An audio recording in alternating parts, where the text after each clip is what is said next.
No matter where you live, you probably noticed that 2023 was hot. In fact, the summer was the hottest on record. And as we continue to burn fossil fuels, the science says our planet will continue to get hotter.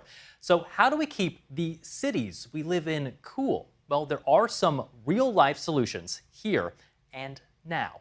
I'm Carl Nasman, and this is Future Earth.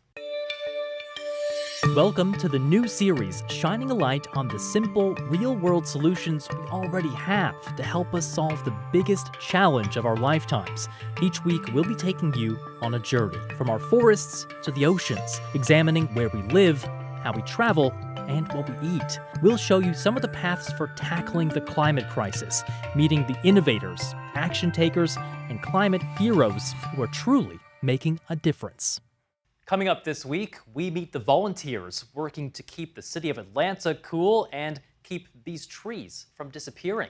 The simple solutions that are already making a difference, one coat at a time. How we can protect our bodies from the effects of extreme heat, plus the people truly in the hot seat, chief heat officers preparing cities for a hotter future.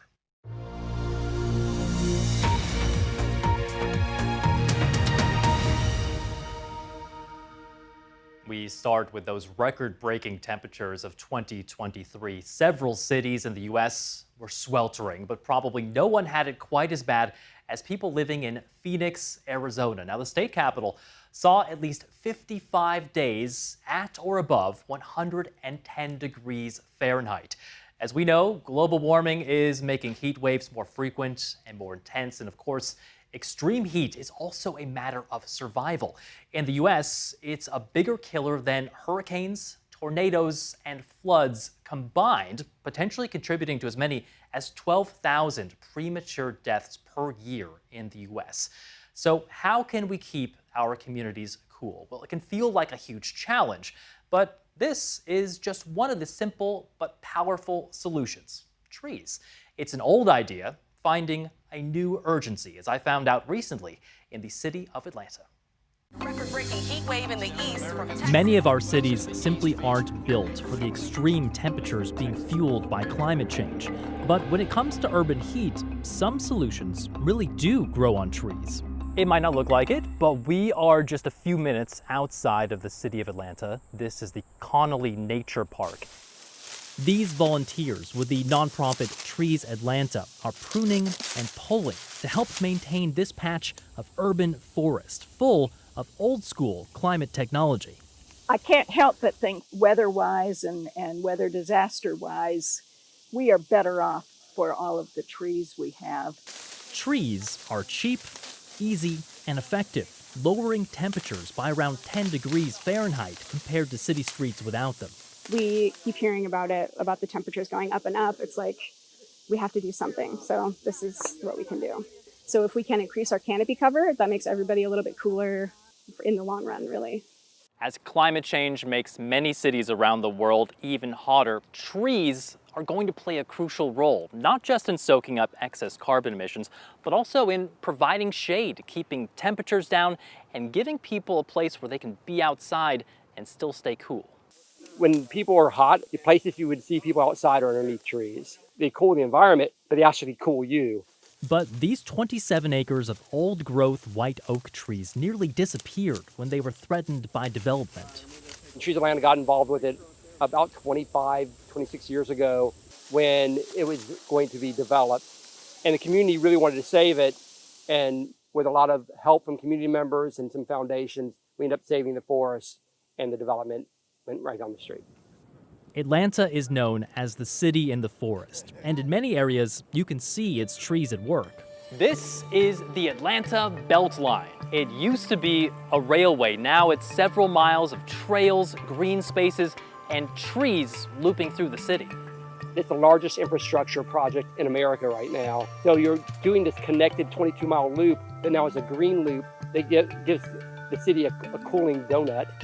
But in places where trees are scarce, like downtown, this is the result. Atlanta has lost nearly 80,000 trees to development since 2014, and in some areas of the city, you can really feel the difference. Dense buildings and a lack of shade trap and reflect heat, making the effect of heat waves even worse. It's called the urban heat island effect, when materials like concrete absorb the sun's energy and then hold it, cranking up the thermometer way higher than in greener areas. On average, up to 20 degrees Fahrenheit hotter, and it often affects poorer, underserved communities. The downtown district of Atlanta has the lowest tree canopy cover of any area, just 3%, compared to nearly 50% for the rest of the city. Trees Atlanta hopes to change that with a plan to plant 8,000 trees in urban and disadvantaged areas. Atlanta isn't the only city on a tree planting spree. The Inflation Reduction Act, the biggest green investment in U.S. history, provides $1.5 billion for tree planting over the next decade. And projects are underway in all 50 states, including New York, Minnesota, Arizona, and California. And experts say the best time to start planting is now. The whole heat issue is one that I think is going to sneak up on people, and all of a sudden they're going to want those trees and need those trees, and it's going to get later and later if we don't start doing something now. Just plant some trees, take care of them, and you will make a big difference. So many of the world's cities will need to adapt to rising temperatures, and sometimes that challenge is so vast you can see it from space. Now, these are urban heat maps, and the red areas are the parts of cities giving off more heat. The blues show where it's cooler. And it really does show the dramatic impact as well of green spaces, white road surfaces, and water on cities, helping to cool things down in a natural way, making them more resistant to deadly heat waves. Now, this is Las Vegas, Nevada, and you can see the impact of tarmac, concrete surfaces, and parking lots. See that red there? That's where that heat is building up throughout the day and then slowly being released at night. And all that retained energy will make hot nights even more uncomfortable for residents living there. Now, with climate change fueling longer, more intense heat waves, several cities in the U.S., Phoenix, Los Angeles, and Miami, have appointed chief heat officers to help organize a response. I spoke with Jane Gilbert about how she handles the hot seat as the chief heat officer in Miami-Dade County.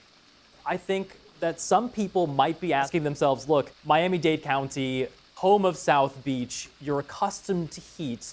Why does Miami-Dade County even need a chief heat officer? We had seniors ending up in our emergency rooms because they were waiting at a bus stop too long. So extreme heat is nationwide the #1 weather-related killer, climate-related killer, and it is also the same in Miami-Dade County. And looking ahead, as climate change is likely to rise temperatures even further, to see more heat waves, longer lasting, what would be one piece of advice you might give to a city that isn't yet on the front lines of climate change? How should they be preparing? Education and outreach, emergency protocols, housing retrofits, and then urban heat island mitigation. Facing some of the extreme heat that we've been seeing, it can be easy maybe to get lost in a bit of doom and gloom. But as a chief heat officer, what gives you hope looking towards the future? What gives me hope is that a lot of the solutions are things that will make our cities more livable, improve our quality of life, provide local jobs, generate local business opportunities. It's creating that future-ready city that we want to have. We'll have, as a result, more trees, more healthy homes that are more affordable to live in, and will bring down our greenhouse gases. All of these and the investments that it will take to get there will provide local jobs and business opportunities. We want to accelerate transit riding, bring down single-use cars. That will also improve our quality of life, make pedestrian experience and biking more enjoyable. That's a healthy way to move around. It's a more enjoyable way to move around. So what gives me hope is that by doubling down and accelerating this work within cities, we can create a future city that we want to live in. And it's not just cities with chief heat officers, there's now the world's first global chief heat officer. You've said before that the way cities are built are death traps for people. Just help us understand that. What do you mean by that? It's a little dramatic, but basically what I was trying to express is that our cities are really not made for the kind of climate conditions that we are and we will be facing in the future, especially in relation to extreme heat. How can we start redesigning our cities? We have to really detach ourselves from the use of fossil fuels. And we have to do that fast because we're heating up faster than we thought we're heating up as a planet. And of course, some places are heating up faster than other places. Like, for example, Europe is heating up twice as fast as the average globe temperatures. Yes, we can redesign our cities so that they can be cooler, much cooler. We have to think about how do we use the public space to actually cool cities instead of heat cities up. We also have to make sure that we have specific measures to protect the most vulnerable populations in our cities, like the old people and the little kids and the people with pre-existing conditions and the people that have jobs that expose them to extreme heat. What kinds of solutions have you seen that are already working, that are already being rolled out to try to accomplish some of what you just said in terms of just getting those temperatures down? So awareness raising, one of the measures that we have taken that I think can change awareness is categorization of heat waves. So we can, our brain kind of deals with categories better than it kind of links categories to risk and to danger. So, you can add colors to that, yellows and oranges and reds, and you can also name heat waves. Another thing that I know that is important is labor laws, like people actually making sure that people that are working in particularly risky conditions do not work under specific hours during the day, take breaks, drink water, and they don't have to choose between feeding their families and risking their lives, when they're picking garbage or when they're at salt mines or when they're selling things under extraordinary sun and heat. And also, of course, as I said, there's great examples of cities that are transforming themselves from bringing nature-based solutions. So cities are unearthing rivers and are kind of creating urban forests. And this is really, really making our cities more beautiful and more livable. Well, heat isn't just about discomfort. It's also a matter of health and preventing deaths. So we know that extreme heat can kill, but what actually happens to our bodies? Our medical editor, Fergus Walsh, visited the heat chamber at St. Mary's University in London. It's been used by sporting greats like Andy Murray and Max Verstappen. But even an amateur like me can show how heat affects our physiology. As my core body temperature starts to creep up, blood vessels near the surface of the skin open up, pushing heat to the surface, trying always to keep that core body temperature on an even keel. That can mean a drop in blood pressure as the heart works harder. Now, another key way in which my body regulates its core temperature is through sweat. That's why dehydration can quickly become a problem. Working out in this heat is not recommended, but staying fit all year round is. Well, people who regularly exercise are regularly experiencing higher body temperatures internally because you produce a lot of heat when you exercise. So then that leads to better preparation for these heat waves. The elderly and those with heart and lung conditions are most at risk from extreme heat, but even the young and fit can feel the effects. It's not just about what the thermometer says. There's another element that we have to think about here, and that's how does it actually feel to your body? That's something that's called the heat index, which my colleague Nomia Iqbal explains. It's a combination of air temperature and relative humidity and considers both meteorology and biology because it measures the weather's effect on the body. Why is that important? Because while the temperature can read 90 degrees Fahrenheit on a thermostat, humidity can make it feel an extra 10 to 15 degrees hotter. So 90 Fahrenheit or 32 Celsius is actually 105 Fahrenheit or 40 Celsius.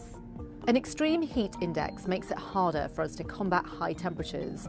Our body's natural cooling mechanism is sweating, but sweating is not as effective when the heat index is high.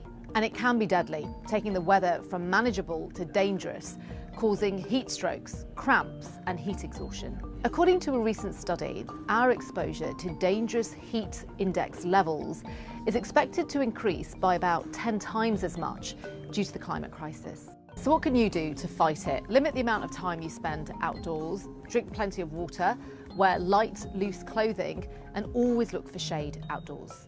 Well, there's already some exciting solutions being rolled out in the US and around the globe, and they don't have to be expensive either, like painting roofs with ultra-white UV paint. Now, this might sound simple, but the results are impressive. Scientists in the US have developed a paint that's significantly whiter than the whitest paint currently available. Tests carried out by researchers at Purdue University in 2021 on their ultra-white paint showed that it reflected more than 98% of sunlight. Our science correspondent Victoria Gill found out more about it. Cool, heat-reflecting white roofs are already an urban climate solution that's been embraced in cities around the world. In New York, more than 10 million square feet of roofs have been coated with white, heat-reflecting paint.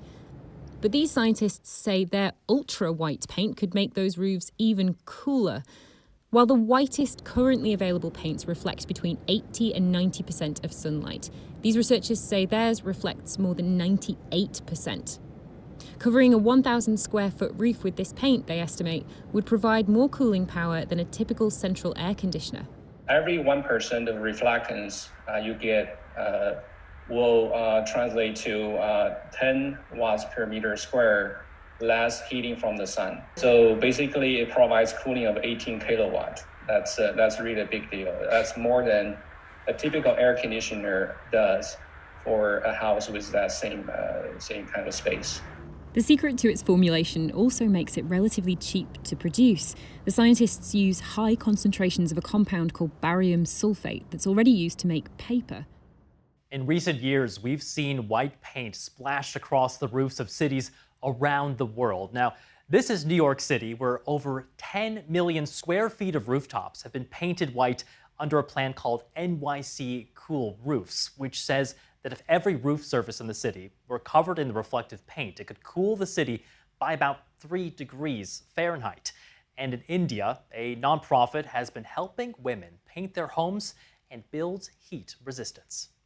Before, we'd burn if we walked barefoot. You couldn't stand here without slippers.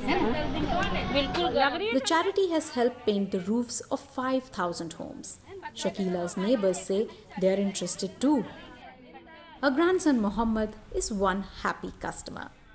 It used to be so hot that we could not stay indoors for a stretch of 5 minutes. But now it's not the case. It's much cooler inside. Today, this little boy has drifted off. The Mahila Housing Trust has been working in informal settlements in India for 28 years and has installed 30,000 cool roofs in 9 different states. I caught up with their program manager, Bhavna Maharia. First of all, can you just describe the heat that people in your communities during the warmest part of the year are dealing with? I mean, what does that feel like? Today, during the summer in our grassroots communities, they are suffering a lot. Actually, their productivity goes very down and their electricity consumption getting very high. And of course, it's affect their income also. Who is affected by this heat the most in these communities? Of course, women and children, the pregnant women also, the aged, aged people also. And we also have seen that if their houses are very small, like in 10 by 10 room, if 5 or 7 members are staying together, then also heat affect a lot because there is no ventilation and maximum people are like living together in small room. So that also affect. I also understand that one of the solutions that you are implementing has to do with painting the roofs of some people's homes white. Can you tell me about that? So in Ahmedabad, recently we have like applied this solar reflective white paint. There is one slum called Bapalal Kadiani Chali. In that slum, more than 100 roofs we have painted. And now from other communities, they also like raising their demand for solar reflective white paint, because the paint is, of course, the result is around 4 to 5 degrees Celsius reduction is also there. Their electricity bill consumption also reduced.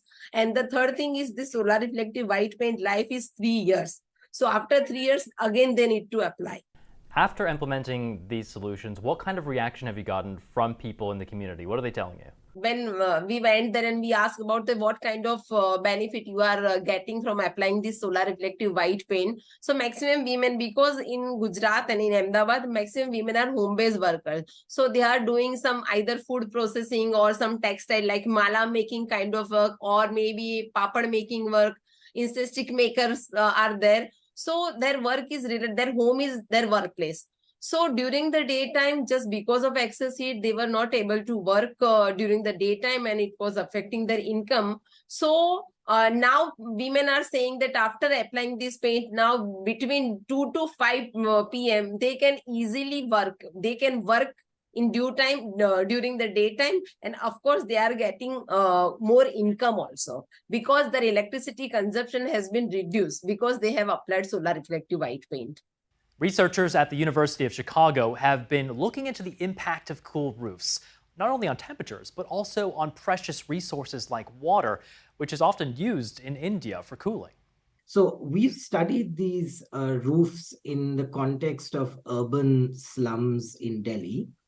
And, you know, one of the interesting things we found was sort of an engineering kind of 101 description of these roofs would be, you make the roof reflective so temperatures come down. What we found also was that people are using a lot of water to cool down their homes. And that water is scarce. You don't have sort of piped water in the house, so it comes with tankers. And so what happens is you're competing with kind of drinking water, bathing, and so on, and cooling your home is one of those things you can do. And so what we found some evidence suggesting was when you put on this reflective paint, indoor temperatures only drop by a very small amount because people start using less water for cooling. So in other words, the adjustment is behavioral. It's that I would rather have more water than have a cooler home. So I'm going to reduce my inputs and let the roof take on some of that burden. Of course, painting the world's roofs white won't solve the climate crisis on its own, but it shows how small and simple solutions could be one of the many tools in our arsenal to help reduce emissions and tackle rising heat without relying on air conditioning. With our cities now facing so many climate challenges, urban experts are finding new, innovative ways of transforming our public spaces. In New York City, the High Line transformed these elevated train tracks into a public park in the sky, and the Little Island Project built an urban oasis on the Hudson River. Here in Washington, D.C., this is Canal Park. It used to be a parking lot. Now it's an urban park, bringing nature into the middle of the city. In the last 10 years, we've had a much larger expansion of the installation of these projects, and we are seeing the benefits. We're seeing larger amount of tree canopy, shading streets, reducing your heat island effect there. It is a worthy investment, even if it looks like it's expensive or challenging in the front end. Green roofs are another option. People put vegetated roofing systems on their homes or commercial buildings, and essentially they cool the building itself off, and it's engineered to absorb stormwater, rainwater that comes from the sky. The more intense, the cooler it tends to be because you've got more vegetation. But the different studies have shown a reduction in adjacent temperatures up to about 3 degrees Celsius. And there's plenty of solutions that are a bit more hidden, like reclaiming rainwater for use in irrigation and fountains, electric vehicle charging, and native heat-resistant plants. It's all about planning for the climate of the future. As we go into the future and cities are facing all these different challenges, from 1 in 100 storms to long heat waves. How do projects and parks like this fit into that future? Yeah, so these kinds of parks, it's really important to design parks that are built for long-term planning. So a lot of these trees that are selected for the edges are designed to be there for 200 years. The more buy-in you get from your community and the more support. The green domino effect. Exactly, yeah. So that's really important. Making sure people are comfortable with what you're doing, I think helps create more resilient projects that are most likely to thrive long-term. Our concrete jungles still have a long way to go, but with innovations and people like our chief heat officers, there's certainly cause for hope. Now, we've seen a small handful of the real-life, simple solutions that are already here. And we know cities are working to make these changes and give us that hope for the future. I'm Carl Nasman, and this has been Future Earth.